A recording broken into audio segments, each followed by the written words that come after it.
Hello everyone, welcome to the next lecture. Now, today we are going to talk about something that many people misunderstand crate training. Some people think it's restrictive, even unfair, but when done correctly, it becomes your pet's favorite safe space. Let me ask you, does your pet have a place where they go to relax, feel safe, and switch off? If not, we are going to create that today. First of all, change your mindset about crates. A crate is not a cage, it's a bedroom. In the wild, animals naturally look for small, protected, and comfortable spaces. That's what a crate provides. They make them feel like they are in the wild and they have a safe space where they can come and relax. It's just like a cave for a wolf or a den for a lion. So your crate, the dog's crate, will be their safe home inside your bigger wild area. If we relate to a forest, then that your home is like a forest and that crate is like their home. For dogs, why crate training works? Crate helps with potty training, preventing destructive behavior, reducing anxiety, and creating routine. And most importantly, dogs learn to self settle. For cats, safe spaces matter too. Cats may not use crates the same way, but they need safe zones like cozy corners, elevated spaces, covered beds, basically a place where they feel in control. Next is making the space comfortable. This is key. Your pet should feel I like being here, not like why I am here.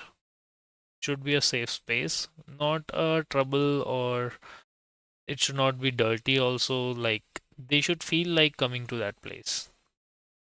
So include soft bedding, a favorite toy, maybe a treat inside it. Make it inviting and not force. That's our main goal. Next is introduce it slowly. Never do this. Put your pet inside and close the door immediately. They will get offended, obviously. Instead, let them explore it freely. Leave the door open, toss treats inside, let curiosity do the work. Build positive associations first. As I've already told you, you should not force, not punish, and be patient with everything and let the dog or the cat learn it naturally. Next is gradually increasing the time. Once your pet is comfortable, close the door for a few seconds, then open it. Slowly increase the duration, and your pet will start feeling comfortable alone in that place. And most importantly, always stay calm and relaxed.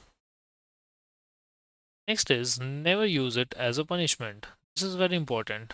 If you use the crate as punishment, your pet will hate it. Instead, it should always feel safe and positive. Use it for calmness and not control. Crates are great for resting time when guests come over or when you are doing some preparation, maybe for a travel. At that time, crates come as a very handy tool where your pet can relax and you can focus on your own thing. But don't use it for long isolation time or ignoring your pet. Balance is everything. A quick setup activity. Right after this video, create your pet's safe space. Ask yourself, is it comfortable? Is it quiet? Is it inviting? Then let your pet explore it naturally. No pressure. And here's something powerful. When your pet has a safe space, their stress reduces because now they know I have a place where I belong. In the next section, we are moving into obedience mastery, starting with recall and control. This is where your pet starts listening reliably. So create that safe space, make it cozy, and I'll see you in the next lecture.